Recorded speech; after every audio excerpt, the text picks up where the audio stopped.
Conselho Nacional de Justiça vai investigar a desembargadora que fez acusações contra Marielle Franco em redes sociais. O comandante do Exército diz que está preocupado com os resultados da intervenção no Rio de Janeiro. Uma idosa e uma criança de 1 ano morreram no temporal que alagou São Paulo. Quase 1.000 pessoas tiveram que sair de casa. O Ministério da Saúde decide ampliar a vacinação contra a febre amarela para todo o Brasil. Você vai ver o cronograma das campanhas nos estados. 96% das amostras de água coletadas em rios da Mata Atlântica estão impróprias para o consumo. E olha que a situação já foi pior. Os Estados Unidos e o Reino Unido investigam o roubo de dados de usuários do Facebook e a manipulação de eleições como a de Donald Trump. A rede social de Mark Zuckerberg já perdeu quase 50 bilhões de dólares. E a polícia americana encontra os suspeitos de enviar pacotes, bomba e matar 2 pessoas no Texas. São estes os nossos destaques. E hoje é quarta-feira, dia 21 de março. Bom Dia Brasil está começando. E a gente abre o Bom Dia Brasil de hoje falando da tempestade que atingiu São Paulo ontem, primeiro dia de outono, deixando um rastro de destruição. Matou uma menina de 1 ano e 8 meses e uma senhora de 80 anos. Mais de 1.000 pessoas tiveram que deixar as suas casas. Nossa, é terrível, né? Quase 6.000 raios caíram na capital. Foram 3 horas de chuva forte. 2 córregos transbordaram. 50 pontos de alagamento foram registrados. Então vamos direto para lá saber do Rodrigo Bocardi. Rodrigo, bom dia para você. Como é que a cidade está se recuperando depois de toda essa tragédia de ontem? Isso choveu, né? Um bom dia primeiramente para vocês, a todos. Choveu no decorrer da madrugada ainda aqui em São Paulo, mas quando o dia clareou, já não havia mais chuva, asfalto seco, e aí a água também já acabou baixando, mas temos essas histórias para contar do sofrimento, do caos ontem da cidade de São Paulo, com árvores caídas, a dificuldade enorme na ida para casa, muita gente dormiu pouco, está aqui com a gente agora, mas dormiu muito pouco, porque os trens atrasaram, muita gente nas estações, enfim, tudo muito complicado. O mais dramático, sem dúvida, essas 2 mortes. Sabina Simonato está lá perto do local onde morreu a menina de 1 ano e 8 meses. Traz mais informações para a gente. Bom dia, Sabina.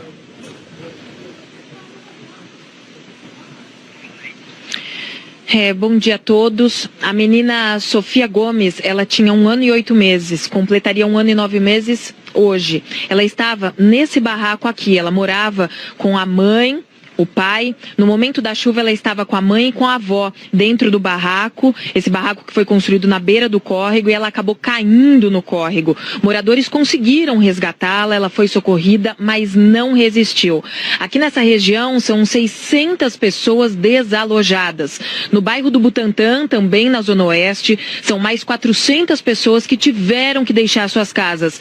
Na Zona Norte, uma casa desmoronou parcialmente, uma mulher de 80 anos ela morreu por causa de uma parada cardíaca. O tempo ontem fechou por volta das 4 da tarde. As nuvens carregadas chegaram acompanhadas de vento forte, muita água, trovões e raios. Carros e até ônibus ficaram no meio dos alagamentos. Alguns carros ficaram cobertos até o capô. E teve gente que se arriscou na enchente. A prefeitura contou 31 pontos de alagamentos. Os trens circularam com velocidade reduzida e as estações ficaram lotadas. 44 árvores caíram ontem na cidade, segundo a prefeitura. 62 árvores caíram. 14.071 raios também caíram na Grande São Paulo. Desses, quase 6.000 apenas na capital. Foi um dia e tanto, um caos. Rodrigo, Chico e Ana. Ok, Sabina Simonato, muito obrigado aí pelas informações. Olha, muita água realmente caiu. Isabela Camargo está aqui no estúdio, já vai logo na sequência trazer aí todos os números do que aconteceu em São Paulo. Mas olha, fazer um alerta aqui na cidade de São Paulo, a gente vem acompanhando isso e mostrando no decorrer dos últimos dias que só de 11 obras que foram prometidas, obras importantes para combate à enchente essas obras foram prometidas para serem entregues em fevereiro, apenas 3 foram entregues até agora. Só para constar a situação de como a cidade também não está tão preparada assim, Chico e Ana. É isso, né, Rodrigo? A gente sabe que chuva forte vem, né, tanto em São Paulo quanto nas nossas grandes cidades, e todo ano isso se repete, tragédias com 2 mortes aí em São Paulo. Realmente tem que cobrar uma preparação maior das nossas cidades. E você vê, a morte dessa menina é num casebre, a gente viu aí em péssimas condições, como há muitos em São Paulo. Então a prefeitura, que tinha como lema aí, cidade linda, onde pessoas não moram assim. Cidade Linda é onde isso não acontece. Chuva torrencial acontece em todos os lugares do mundo. Mas essas consequências tornam as cidades brasileiras muito, muito feias, Rodrigo. Vamos falar com a Isabela Camargo sobre essa chuva. Isabela, tem previsão de mais chuva para hoje em São Paulo? Tem sim, Chico. Bom dia para você, Ana. Bom dia a todos. A previsão é de mais chuva na região metropolitana, no litoral de São Paulo e sul de Minas. Pode ser que ele chove e para, com pouquíssimas aberturas de sol. E no Rio de Janeiro, atenção, porque já está chovendo em muitas áreas. E aí tem um recado muito importante. O que aconteceu ontem em São Paulo, em termos de chuva volumosa e raios, deve acontecer hoje no Rio de Janeiro, tá? A gente vai dar uma olhada nas imagens de satélite e vocês vão ver que as áreas de instabilidade estão avançando aqui para o Rio e para Minas Gerais. Elas são reforçadas por uma frente fria que está no litoral, ou seja, essa chuva de hoje, por mais que seja menos volumosa em São Paulo, ela pode provocar mais deslizamentos e alagamentos, tanto em São Paulo como no Rio de Janeiro e em Minas. Então, atenção, São Carlos, interior de São Paulo. Ontem choveu muito, em meia hora. E aí a enxurrada tomou várias ruas, mais de 100 lojas do centro comercial tiveram prejuízos, carros foram arrastados, como você está vendo aí, a prefeitura decretou estado de emergência. Em Belo Horizonte, a prefeitura também decretou estado de emergência, um dos principais acessos à capital mineira está parcialmente interditado e corre o risco de desabar. Já choveu o dobro do normal para o mês, várias ruas e avenidas estão com crateras provocadas pelas enchentes. Em Santa Catarina, você vai ver também uma tempestade de granizo atingiu a cidade de Zorteia e muitas casas foram danificadas. E para encerrar o pacote de ontem, em Valparaíso, Goiás, essa rodovia se transformou em um rio, veja só, precisou ser interditada e em outra um homem foi resgatado de dentro do carro com a ajuda de um guincho. Então agora a gente vai ver aqui no nosso mapa, todo verde significa pancadas de chuva, as mais fortes. Litoral de São Paulo, Rio de Janeiro, sul de Minas, como nós falamos, leste do Paraná. E aqui, entre o Acre e o sul de Roraima. No restante do país, pancadas de chuva mais isoladas, tempo firme hoje apenas do Rio Grande do Sul até a porção oeste e sul de Santa Catarina, norte do Espírito Santo até o interior do Nordeste. As temperaturas ficam assim. Nós teremos 32 graus lá em Macapá, 26 em São Paulo, 28 em Brasília e 35 graus no Rio de Janeiro. Chico e Ana, como a atmosfera vai estar bem quente hoje aí, né, no Rio de Janeiro, por isso que pode acontecer tudo que aconteceu ontem em São Paulo. É, calor com chuva forte, então, previsão para hoje no Rio, né, Isabela? E parece que para amanhã também tem previsão de temporal por aqui.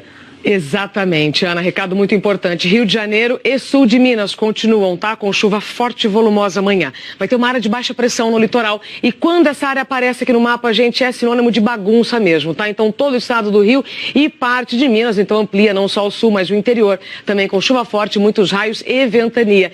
E aí no final de semana, Chico e Ana, é que essa chuvarada deve dar uma trégua. Ok, Isabela, olha, obrigada, viu? E o Rio de Janeiro, que já sofre com tantos problemas, né? Com criminalidade, tudo isso que a gente tem vivido aqui, ainda vai encarar a chuva. E há pouco tempo, né? Teve um temporal forte no Rio também, que deixou muitos estragos.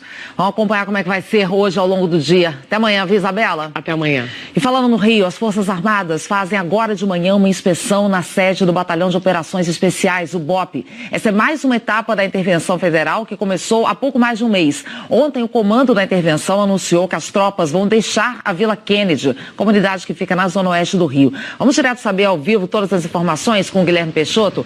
Oi, Guilherme, bom dia.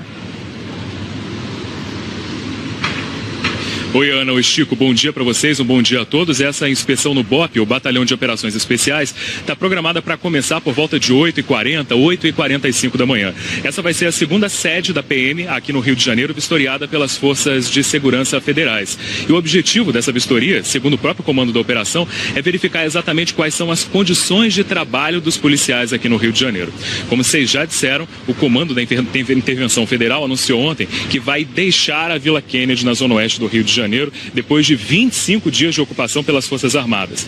A ideia agora é replicar a experiência e enfrentar a violência em outras comunidades. Aos poucos, o comando do patrulhamento na região vai ficar a cargo apenas da Polícia Militar.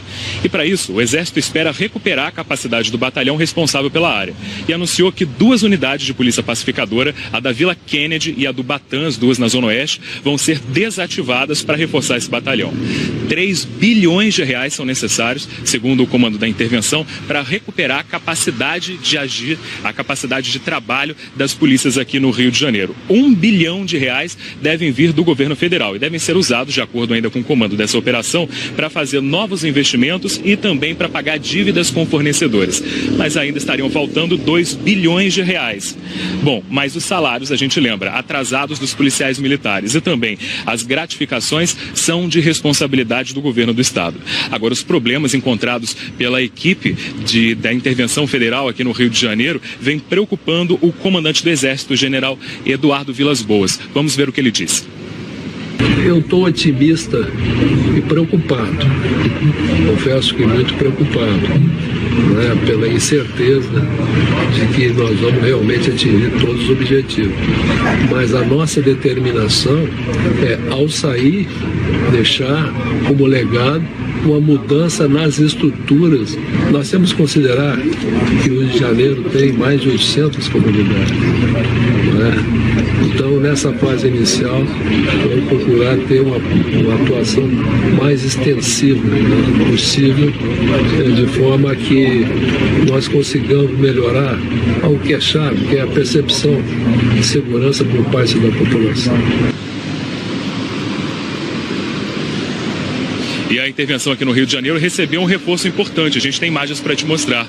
2 empresas fabricantes de armas brasileiras doaram ao Exército 100 fuzis e 100 mil cartuchos de munição. O armamento é todo novo e esse material agora vai ser repassado pelo interventor às Secretarias de Segurança Pública e também à Secretaria de Administração Penitenciária do Rio de Janeiro. Ainda falando de intervenção, as forças de segurança estão fazendo uma grande operação agora de manhã com pelo menos 1.400 militares nas principais rodovias de acesso ao Rio e também à região metropolitana, inclusive a principal via expressa do Rio, a Avenida Brasil. Chico e Ana. Vimos aí as imagens ao vivo, então. Obrigada, viu, Guilherme? Até mais. E a polícia do Rio de Janeiro também investiga a morte de um suplente de vereador em Magé, na região metropolitana. Paulo Henrique Dourado Teixeira, conhecido como Paulinho P9, teve o carro metralhado. Paulo Henrique levou tiros na cabeça e morreu na hora. Uma das linhas de investigação é de crime político. Paulo Teixeira se candidatou a vereador em 2016 pelo PTB e recebeu 536 votos. Entre as bandeiras da vereadora Marielle Franco estava a preocupação com os moradores das áreas conflagradas pelo crime. São regiões em que os serviços do Estado não chegam, onde os direitos mais básicos não são respeitados e são áreas enormes. Olha, na região metropolitana do Rio, mais de 500 bairros e favelas são dominados pelo tráfico ou pelas milícias. Só na capital são 290 áreas. Pelo menos 1 em cada 5 moradores da cidade do Rio vive nessa situação. Isso dá, olha, 1.300.000 pessoas. Para piorar, muitas regiões ainda são disputadas por grupos rivais, o que significa guerra, tiroteio toda hora. Bairros vizinhos são dominados por facções inimigas. E essa guerra envolvendo traficantes e milicianos ergue muros visíveis e muros invisíveis que afetam o dia a dia dos moradores dessas áreas. É o caso, por exemplo, dessa região aqui que a gente vai destacar. A favela Jacari e o Complexo da Pedreira são dominados pela mesma facção. Já o Complexo do Chapadão, bem ao lado, está nas mãos de um grupo rival. E aqui, olha, a linha do metrô no meio virou uma fronteira intransponível para a população. Os repórteres Chico Regueiro e Pedro Assi conversaram com moradores dessa região. São pessoas que perderam o direito de ir e vir e que são submetidas a regras de conduta impostas pelo poder paralelo de criminosos. Como é a vida numa região conflagrada por 2 facções, por grupos rivais? É complicado, porque você fica com receio, você sai de dentro de uma comunidade que tem uma facção, e para você entrar em outra, porque você conhece pessoas lá, você fica sempre com receio. A gente fica inseguro o fato de sair, de entrar, porque a gente nunca sabe o que está acontecendo lá. Construir barreiras, eles colocaram muros nas ruas, eles fazem vala na rua para você passar, você não pode passar, você sabe que aquele limite ali, a partir daquele limite é deles. Você não pode, se você for. Todo o Rio de Janeiro tem os muros invisíveis, as áreas invisíveis. Os limites de poder nas favelas dominadas por facções rivais podem ser definidos por viadutos, passarelas ou até mesmo pela linha do trem. Nesses lugares são erguidos os muros invisíveis, que impõem regras comportamentais e separam moradores, amigos e famílias. Eu namoro uma menina que mora no Complexo do Chapadão e eu moro mais pro Complexo da Pedreira, que são divididos por uma linha de trem, mas também por facções diferentes. Facções diferentes dominam cada área. E é sempre muito complicado para poder visitar a família dela, ir na casa dela, e ela também é a mesma coisa. O envolvimento entre duas pessoas, uma de cada região, nunca foi bem visto. A gente tem que se adaptar a isso ou lutar contra. Lutar contra é bem difícil. Eu moro no Complexo da Pedreira, perto de Jacari, Costa Barros, aquela área. Lá no Complexo da Pedreira, tem algum muro invisível? Tem uma linha do metrô, que é a estação de Jacari, Fazenda Botafogo, que divide a favela de Jacari e o Complexo da Pedreira. Que todo mundo tem realmente aquela noção de que aquele outro lado é melhor não atravessar. Esse deslocamento de uma casa, da minha casa para a casa de um amigo meu que mora do lado, isso não existe na maioria das vezes. A questão de você prezar pela sua segurança, ela te impede de você querer visitar um amigo seu que seja numa facção diferente. Você vai chegar lá, ninguém te conhece. Você pode ser qualquer pessoa. É essa desconfiança deles e de você, quem é você de verdade. E fica muito definido quando você entra e você é parado. Existem códigos de conduta? Sim, existem. Quais são? É meio proibido ter carro de vidro escuro. Se for no período da noite, você precisa acender a luz inteira, né? E ligar o pisca-alerta. Em algumas comunidades, em outras não. Tudo varia do lugar.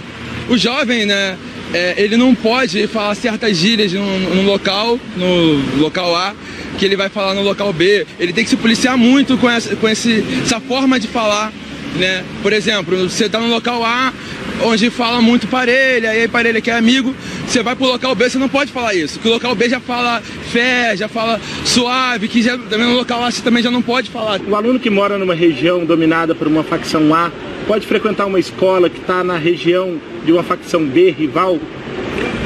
Olha, é muito difícil que esse aluno ele consiga, né, participar, né, depois até mesmo de ter feito a matrícula, né? A gente pode achar que a matrícula vai assegurar a entrada dele, mas ele certamente já conhece como é que se dá todo esse controle, né, de divisão entre as regiões, tá?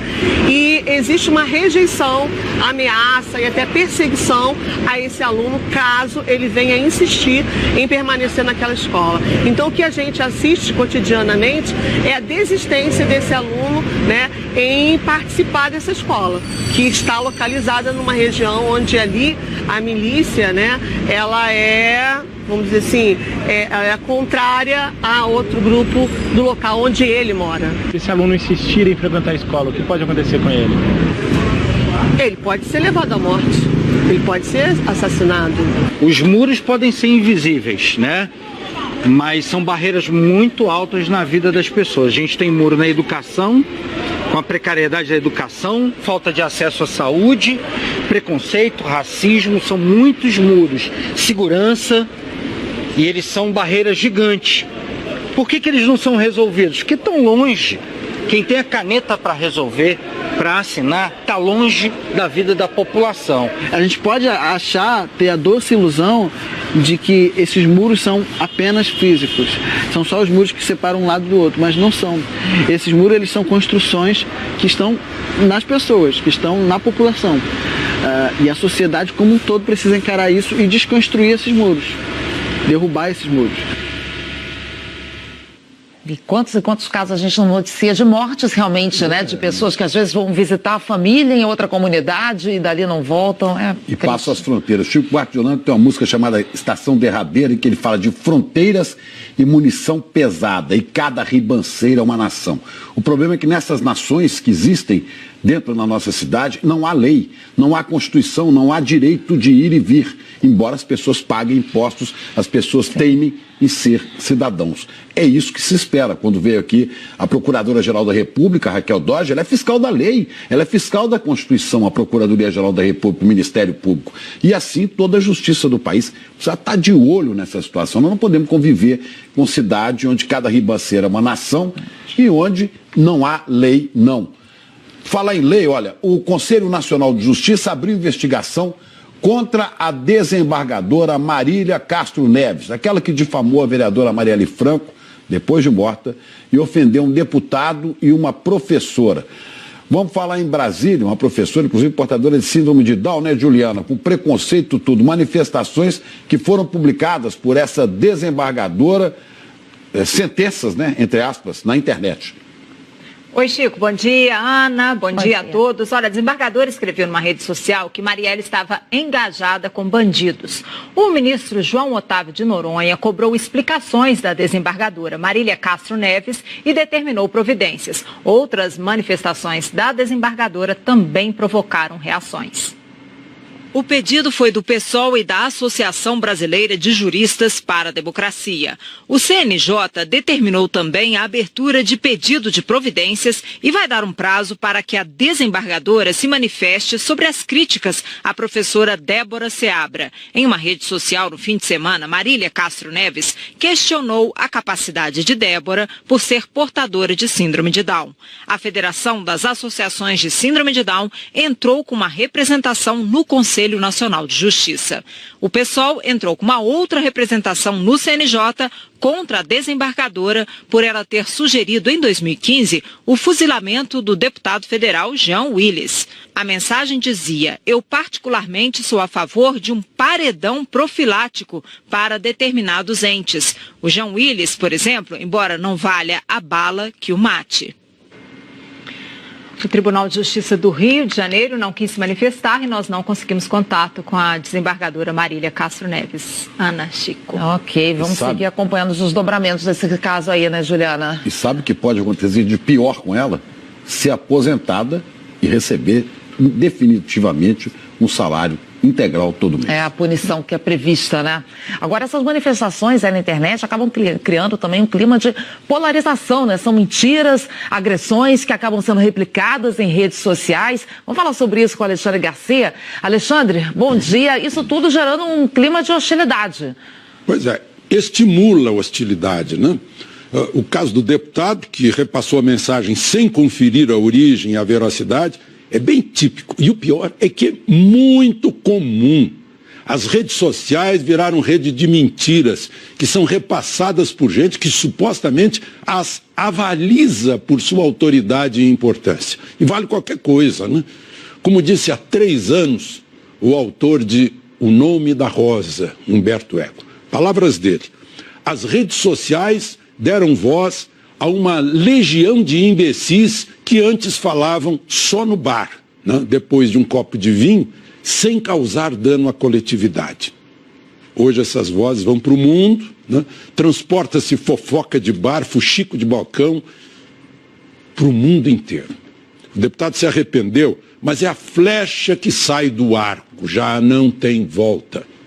As intervenções da desembargadora também encontram eco na frase da presidente do Supremo, ministra Carmen Lúcia, há pouco mais de um mês. Palavras dela: o cidadão brasileiro está cansado de todos nós. A desembargadora, com essas postagens, contribui para esse cansaço.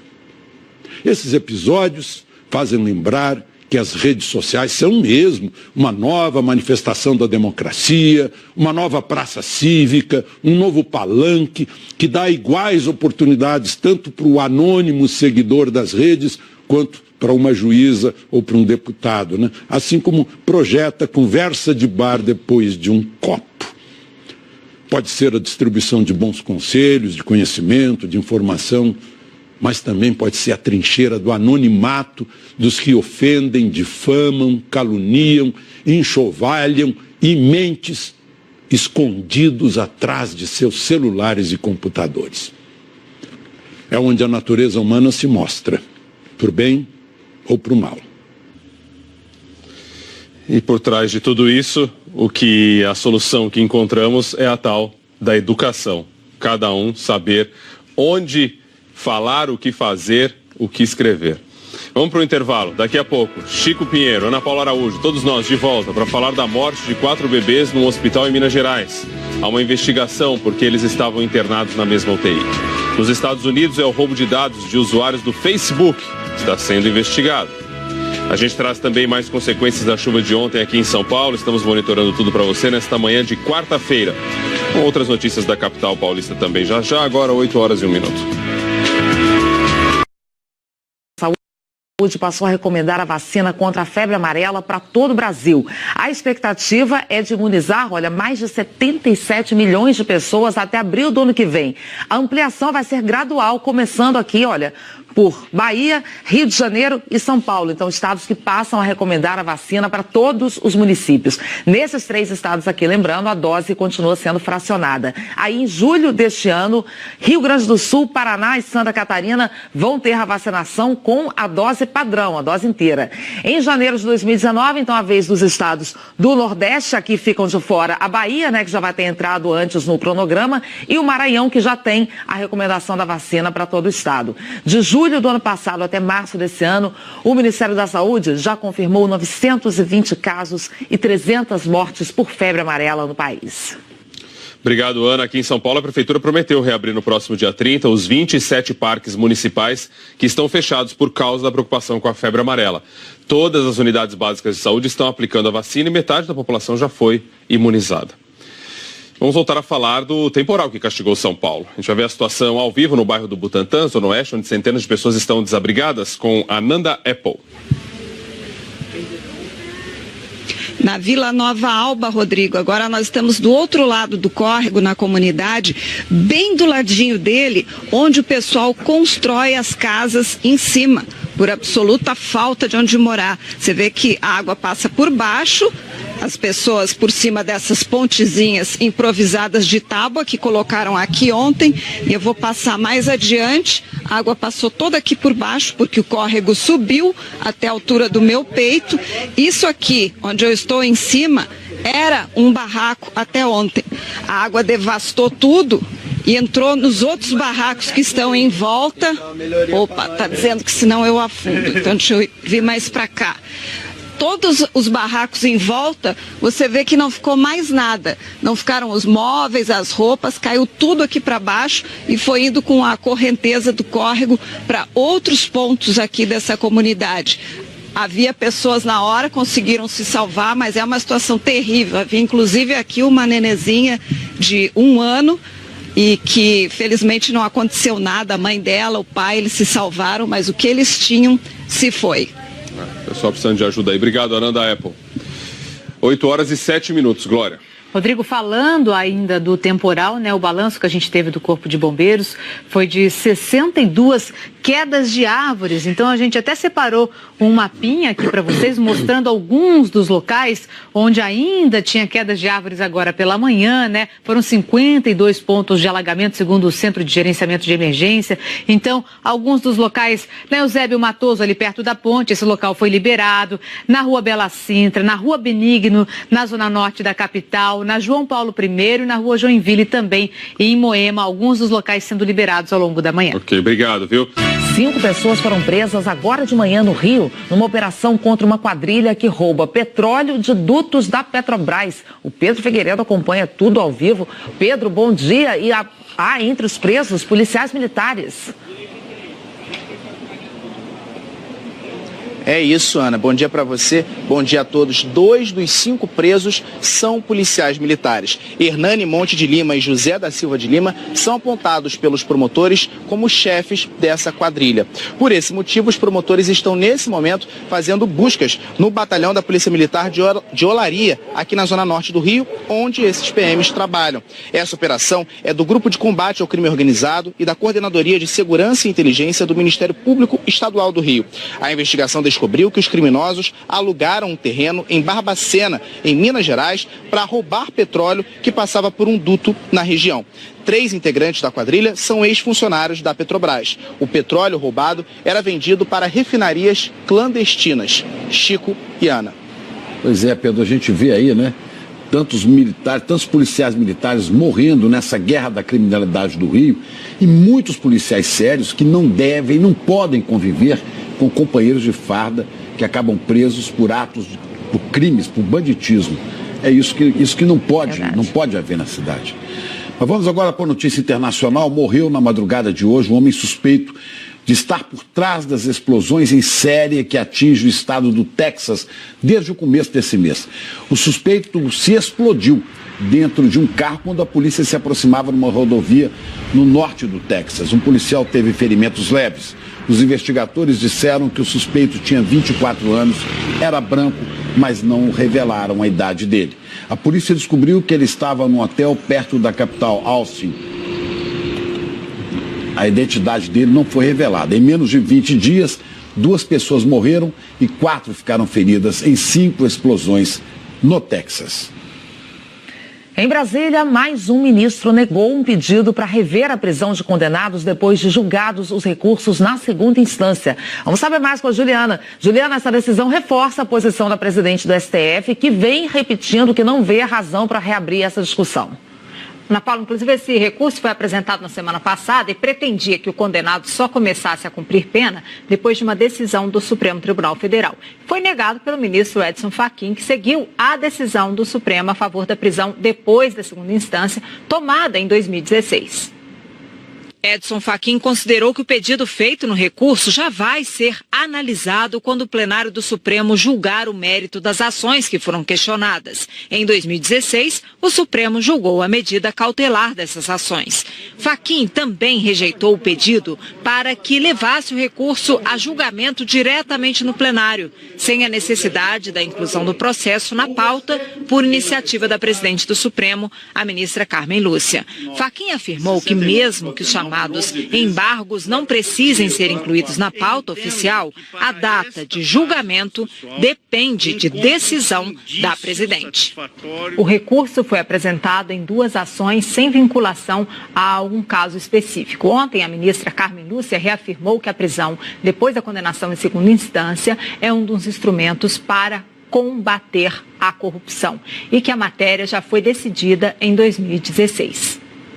O PSDB fez o lançamento da pré-candidatura do governador de São Paulo, Geraldo Alckmin, à presidência da República. No discurso em Brasília, Alckmin disse que o desafio do país é crescer com inclusão social. Ao destacar a importância da segurança pública, Alckmin citou números da redução de crimes em São Paulo e defendeu investimentos federais na área. O governo federal tem o dever de enfrentar essa questão. Ela não é de um estado. Ela é de todo o país e muito envolvido na questão das fronteiras, do tráfico de armas, do tráfico de drogas e também de lavagem de dinheiro. Não é uma tarefa fácil. O Brasil tem 17 mil quilômetros de fronteira seca, com o país dos maiores produtores de droga do mundo, mas com tecnologia, inteligência e informação e diplomacia. O crime não tem fronteira. Nós temos que ter uma ação diplomática com os países vizinhos para poder ter melhor resultado nesse enfrentamento. Já o presidente Temer não descartou a possibilidade de se candidatar à reeleição.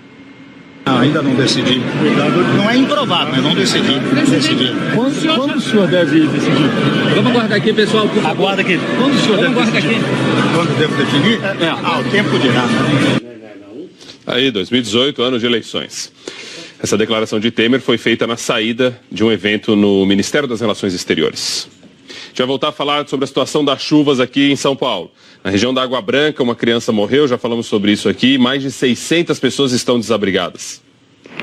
Os escombros dos barracos levados pela enchente praticamente cobriram o córrego. Foi aqui que os próprios moradores tiraram a Sofia Gomes Soares, de 1 ano e 8 meses, da água. Ela foi socorrida, mas não resistiu. Eu só vi a telha voando, eu saí gritando para todo mundo ir ajudar, né? Graças a Deus nós achamos ela em poucas horas, mas mesmo assim ela não resistiu. Os 168 barracos da comunidade do Sapo, como é conhecida, foram construídos em área de risco. A Defesa Civil estima que 10 foram levados pela água, mas todos foram interditados. Para passar a noite, a Associação dos Moradores da Comunidade abriu esse espaço para receber quem não tinha para onde ir. As primeiras doações chegaram graças aos vizinhos. Roupas, comida, cobertores. Mas tem espaço para mais ajuda. Nesse momento a gente está precisando de água, produtos produto de limpeza, produto de higiene pessoal, fralda para criança, leite, roupa, todo esse tipo de material nós estamos precisando. 8h18 agora, Glória. Falando ainda do temporal, Rodrigo, olha a imagem que o Washington Winchester mandou pelas redes sociais pra gente. Dá uma olhada aí, ó. Que isso? Essa imagem de um trem que parece estar pegando fogo do lado de fora, né? Isso aí aconteceu ontem na linha 10 turquesa da CPTM, durante o temporal aqui na Grande São Paulo. A CPTM diz que esse trem foi atingido por um raio, mas que os trens têm um sistema de proteção e que foi lá que o raio pegou, por isso as faíscas. O sistema desarma o trem, ou seja, faz parar, né, e protege os passageiros que estão lá dentro. Um tipo de um para-raio, vamos dizer assim, sem que os passageiros corram risco. Então ele protege os passageiros, mas é um baita de um susto para quem está dentro do trem, né? Por falar em trem, a gente vai dar uma olhada aqui no mapa do transporte coletivo, porque eu quero destacar para vocês a linha 1 azul do metrô. Linha 1 azul estava com falha até agora há pouquinho, porque tinha uma pessoa na via entre a estação Santa Cruz e Vila Mariana. Aqui aparece como tudo normal, mas está entrando na normalidade agora porque estava com problemas. Ontem a CPTM teve muito problema, as linhas 7, 8 e 10 tiveram problemas com alagamentos, a linha 9 ficou lenta por causa de falha de sinalização, a 11 teve problemas por causa da queda de uma árvore na linha aérea, mas agora pela manhã está tudo tranquilo em todas as linhas da CPTM.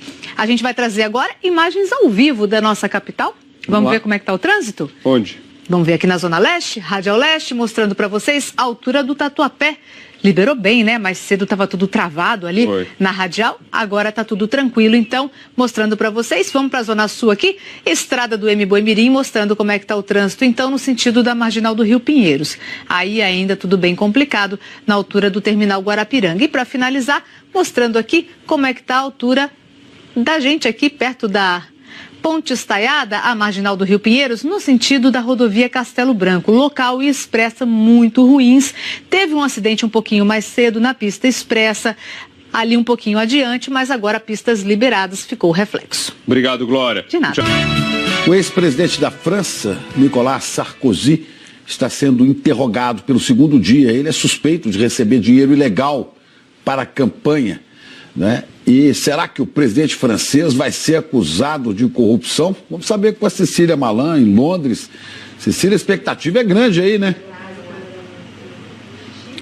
Isso deve ser decidido até amanhã, Chico. Depois de passar o dia inteiro ontem prestando depoimento, o Sarkozy ganhou permissão para dormir em casa. Hoje cedo, ele voltou para o escritório central de luta contra a corrupção em Nanterre, nos arredores de Paris. Sarkozy está sendo interrogado sobre um suposto financiamento ilegal para a campanha presidencial de 2007 que ele venceu.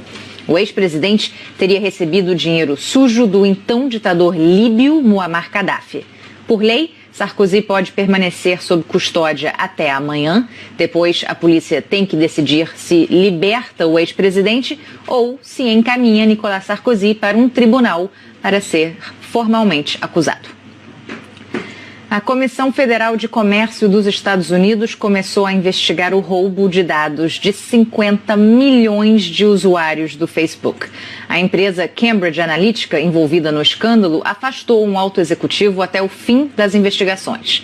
Sem saber que estava sendo gravado, ele revelou a um repórter britânico como a empresa de consultoria influenciou a vitória de Donald Trump nas eleições americanas e como era feita a manipulação de votações em outros países. O repórter do Canal 4 britânico se apresentou como cliente e gravou a conversa com o principal executivo da empresa Cambridge Analytica, Alexander Nix. Ele contou que a empresa manipula eleições em outros países, pagando propinas e usando garotas ucranianas para fazer chantagem sexual contra candidatos. Ontem, a empresa suspendeu o executivo. Mas a principal acusação contra a empresa é ter usado a plataforma do Facebook para acessar, sem autorização, os dados de 50 milhões de usuários. Dados que foram usados para obter votos para Donald Trump na eleição presidencial de 2016. A Cambridge Analytica foi fundada pelo ex-chefe de campanha de Trump, Steve Bannon, e um dos principais financiadores do presidente, o bilionário Robert Mercer.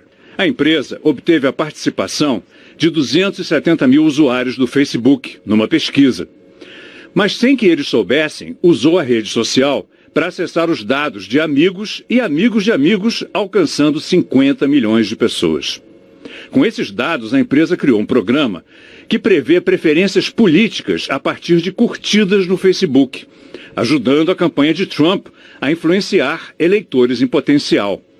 O Facebook alega que a empresa violou os termos contratuais e que novas regras não permitem mais esse acesso não autorizado. Mas a Comissão de Comércio do governo americano, que já tinha multado o Facebook há 7 anos por violar a privacidade dos usuários, agora ameaça impor nova multa de $40 mil por pessoa, o que daria 2 trilhões de dólares. Desde que o escândalo foi revelado pelo jornal The New York Times, no último fim de semana, as ações do Facebook já caíram 10% na Bolsa de Nova York. Mudando de assunto, em Mauá, na Grande São Paulo, teve uma grande explosão numa delegacia. Primeiro distrito policial ficou destruído. A polícia diz que um eletricista consertava um aparelho de ar-condicionado quando houve a explosão. Uma mulher ficou levemente ferida. A perícia agora pretende revelar o que aconteceu realmente. O setor que atende às ocorrências não foi atingido, de acordo com a polícia, e continua funcionando normalmente. Um pouquinho de previsão do tempo que vem pela frente hoje. Isabela Camargo, bom dia. Bom dia, Rodrigo. Bom dia para você também. Depois de um dia como ontem, né? Todo mundo quer saber se hoje pode acontecer tudo de novo. Digo o seguinte, ontem a temperatura chegou aos 31 graus, então a atmosfera estava muito quente. E quanto mais calor, mais dinâmica ela fica. Queria refresco. Como? A atmosfera estava tão quente que queria um refresco. Queria um refresco, aí veio toda aquela chuva. Hoje, veja só, a máxima é só de 26, então 5 graus a menos do que foi registrado ontem. Mesmo assim, nós temos chuva persistente mais tarde, que podem alcançar os 30 milímetros. Vocês já comentaram aqui, ontem nós tivemos bairros em que choveu metade do que deveria chover no mês inteiro. Né? Então hoje é um pouquinho menos, a chuva é menos volumosa, tá? Vamos ver aqui, já temos muitas nuvens carregadas sobre o estado, elas devem atingir especialmente o litoral, ou seja, toda a faixa leste. Região metropolitana está no verdinho escuro, que significa que pode chover a qualquer hora. Quando a gente olha o céu assim e não vê aquelas nuvens cumulonimbus, aquelas escuronas, parece que nem vai acontecer agora. Mas quando a gente vê as imagens satélite, a gente vê que a coisa está um pouco mais complicada do que os nossos olhos conseguem ver, tá certo? Agora, as temperaturas. 26 graus para São Paulo, mas no interior elas estão mais quentes, por isso que aí nós temos pancadas de chuva mais isoladas, mais fortes, mas elas chegam com violência, elas chegam bem fortes, então tá? Não deixa de ser um dia aí com muita atenção, né? Muita instabilidade. Para quem já quer se programar aí nos próximos dias, a partir de sexta-feira, então as temperaturas voltam a subir e aí as pancadas de chuva menos volumosas e só no fim do dia. Valeu, Isa. Obrigado. Bom dia para você. Estamos de volta e olha essa informação. 96% da água dos rios, córregos e lagos da região da Mata Atlântica estão impróprias para o consumo. É o que revela um relatório da Fundação SOS Mata Atlântica. Rodrigo tem os detalhes disso. Rodrigo, resultado péssimo, mas já foi pior, inclusive. Olha só, Ana, no ano passado 97,5% dessa água estavam impróprias para o consumo. Essa melhora, mesmo pequena, é importante ter uma relação com a mobilização de pessoas que vivem na beira dos rios. Quem vai mostrar melhor pra gente é a repórter Verusca Donato. Tente enxergar a água no meio de tanto lixo. Difícil, mas aqui tem um rio. Barrento, sujo, pneu e plástico boiam na água. É o retrato da maioria dos rios, córregos e lagoas da Mata Atlântica. Revelado por um levantamento feito em 102 municípios de 17 estados, feito pela Fundação SOS Mata Atlântica. 96% das amostras coletadas na pesquisa foram consideradas impróprias para o consumo. Um dos rios analisados é o Capibaribe, em Pernambuco. As casas foram construídas na margem e também dentro da água. Ainda no Nordeste, outro rio, o Maranguapinho, foi classificado como ruim. Não é difícil saber o motivo, com pneus e plásticos poluindo as águas. Em Salto, interior de São Paulo, a espuma que cobre o rio Tietê tem alta concentração de metais pesados e bactérias. O mesmo rio que também corta a capital paulista tem trechos com muito lixo. O documento também mostra que a qualidade da água dos rios já foi muito pior. Em 2017, só 2,5% das amostras de água foram consideradas boas. Esse ano, aumentou para 4%. Já a quantidade de amostras consideradas ruins caiu de 26% para 20%. Nenhum rio foi considerado ótimo desde que o estudo começou a ser feito em 2014. Esse relatório que a sociedade traz para o Brasil e para o Fórum Mundial da Água é como se os rios fossem um espelho de todas as políticas públicas que o Brasil tem. Se o rio está poluído, contaminado, fétido, com lixo, é porque há uma falência dessas políticas públicas. O relatório traz boas surpresas. Quem diria que esse córrego tranquilo, limpo, fica no meio de um bairro na capital paulista. O córrego das Corujas é um exemplo do esforço dos próprios moradores, que se uniram para evitar que lixo e esgoto sejam jogados aqui. Entender que esse caminho é coletivo e que a gente quer alguma coisa comum, né? E pensar junto que a gente pode sim ter uma água limpa em São Paulo, que a gente pode sim ter essa água sendo utilizada pela população. A CETESB, companhia responsável pelo controle da poluição no estado de São Paulo, diz que está trabalhando para a universalização do saneamento nos municípios. A gente perguntou o que os outros estados onde ficam aí os rios que mostramos na reportagem estão fazendo, mas eles não responderam. Chico e Ana. É importantíssimo esse trabalho do SOS Mata Atlântica, né, que mapeia e mostra a realidade. Agora é preciso que a sociedade abrace a causa, como a gente viu aí, né, nesse córrego, e as autoridades, sei lá, porque a água é necessária, Rodrigo, e uma de cada 6 cidades corre o risco de sofrer falta d'água. O alerta veio do Fórum Mundial da Água, que está rolando lá em Brasília. Juliana, a saída é cada vez mais investir em tecnologia para evitar desperdício também, né? Ô Chico, estão rolando ideias muito legais no fórum, como a estação de tratamento de água domiciliar. São projetos que estão sendo exibidos no Fórum Mundial da Água aqui em Brasília. O encontro trouxe propostas para a reutilização da água, com grandes estruturas para as cidades e também tecnologias simples, criativas e relativamente baratas para serem aplicadas nas casas e pequenas propriedades rurais. Do interior do Nordeste, que década após década convive com a seca, veio o projeto da bioágua. A água que sai do chuveiro, da pia e do tanque vai para um filtro biológico, feito com areia, madeira e brita, e depois serve para irrigar as plantações. As pessoas mesmo participam da construção desse processo. Então, por esse motivo, ele é de baixo custo e de fácil reaplicação, de fácil transferência para outros lugares. Do outro lado do planeta veio um modelo de estação de tratamento de água domiciliar. A tecnologia é do Japão e já está presente em 3 milhões de casas na Ásia. A engenheira explicou que a estação leva a uma economia de 40% na conta, já que parte da água consumida pelo morador é tratada em casa mesmo para ser reutilizada. Já especialistas de São Paulo apresentaram a experiência da Aquapolo, a maior usina de tratamento de água de reuso no hemisfério sul. Com filtros e reatores de grande capacidade, ela transforma a água do esgoto em água potável. Todo esse volume que é tratado lá no Aquapolo é liberado, a água potável é liberada para a população. Então a gente atende a indústria, ela deixa de consumir água potável e a população é atendida. Um destaque neste Fórum Mundial da Água é a presença do público. A previsão era de 40 mil visitantes em todo o encontro, mas isso foi superado. O tema é muito interessante, o tema é água, então não tem como não vir. Nesta quarta-feira tem o desafio do Hackathon, uma maratona para desenvolver softwares tecnológicos para a melhoria dos recursos hídricos. E também vai ter o Desafio Água, entre startups e empreendedores de todo o Brasil, que vão apresentar ideias sustentáveis para especialistas e investidores. 57 mil pessoas já visitaram o Fórum Mundial da Água, número bem acima da expectativa, Ana Paula, Chico. Tá certo. Obrigada, Juliana. A Polícia Federal faz uma operação em 4 estados contra uma quadrilha especializada em fraudes bancárias. Vamos falar em Palmas, porque é lá que a investigação está baseada. E segundo os investigadores, os criminosos tinham ligações até com grupos de outros países. Não é? Cassiano Rolim, bom dia.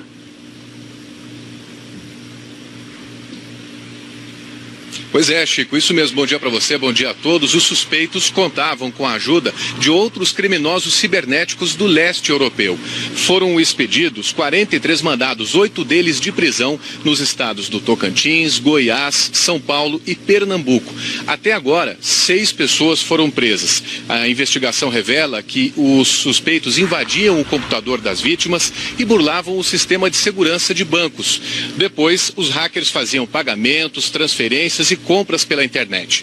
Só nos últimos 9 meses, a quadrilha movimentou 10 milhões de reais. Eles levavam uma vida de luxo, usavam empresas de fachada e lavavam parte do dinheiro roubado, usando a moeda virtual Bitcoin. Chico. Obrigada, Cassiano. Obrigado, Cassiano. Quem sabe, né? Vamos ver, né?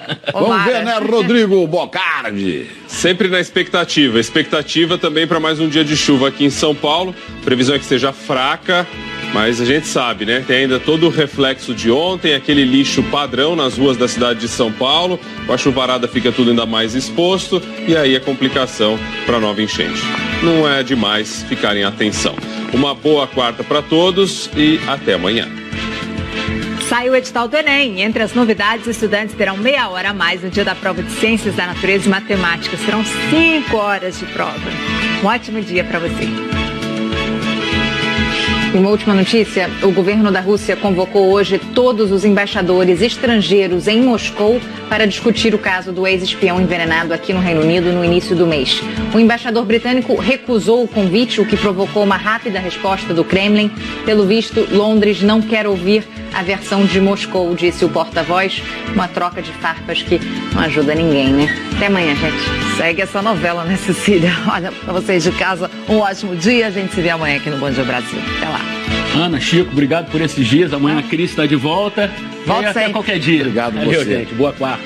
Olha, amanhã é Dia Mundial da Água. E hoje 37 cidades de São Paulo fazem aniversário. Não quero citar todos, mas quero chamar atenção para 2. Uma é Borborema, que fica às margens do Tietê e que tem selo verde e azul. Trata toda a água que produz, o esgoto completo. A outra é Lindóia, que é capital da água mineral, né, mas que tem que cuidar do rio do peixe que está poluído. Suave na nave.